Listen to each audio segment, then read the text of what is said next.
Hey everyone, welcome back to the Movie Fanatics. I'm Brayden, and today I'm going to be talking about one of my favorite movies of all time that is extremely underrated in my opinion, and that is The 13th Warrior. Now, before I get started, I will not be really spoiling anything in this review. I really want people to go out and see this movie. It's been out for almost 20 years now. It came out in 1999. I think it's a movie that not many people know about, and I feel like it's very underrated, so please just go watch it. And I'm not going to be talking about any crucial plot points, so with all that out of the way, let's jump right into it as vaguely as I can. So let's talk about The 13th Warrior, of course, from 1999. It was written by Michael Crichton, who wrote the book Jurassic Park, and it's based off of another book that he wrote, and it's directed by John McTiernan, who brought us Predator and Die Hard in back-to-back years. John McTiernan also directed Die Hard 3, the best Die Hard sequel. John McTiernan knows how to direct action movies, and this is one of my favorite action films ever made. So the the plot of the 13th Warrior is basically that it stars Antonio Banderas and the great Omar Sharif, and they are fleeing from their country, and they stumble upon this camp of Vikings, and something happens, and they're called to action to help this village, and 13 people need to go because the old women, or the old woman of this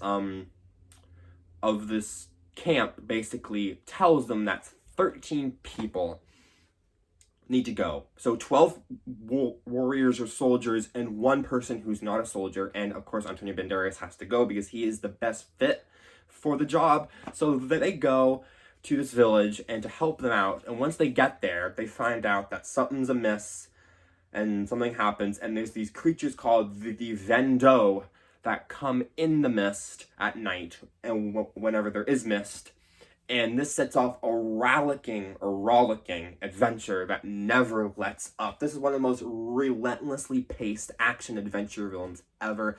I love it. I think all the action's terrific. It's shot well. It's John McTiernan, so of course the action is shot well.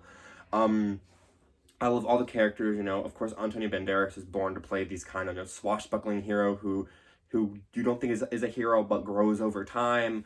Even for the length that Omar Sharif is in the movie, it's very short, but he makes an impression.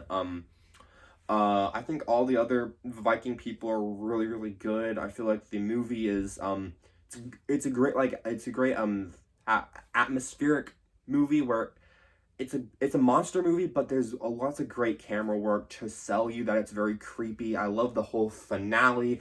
Of course, there's a big action sword fight finale where they're fighting these creatures. Even the whole creature design and the lore, which I'm not going to get into, is very interesting. It's very new. It's very different. I think this movie is just a lot of fun to watch around Halloween, and we watch it I think almost every year since I originally saw this movie. We watch it every year. It's one of my dad and I's shared favorite movies. It's one of my favorite action films ever. There's it's hard for me to talk about this movie without spoiling it, so I'm gonna keep this review kind of brief. I feel like the even like the gore effects are really well done, especially for the time.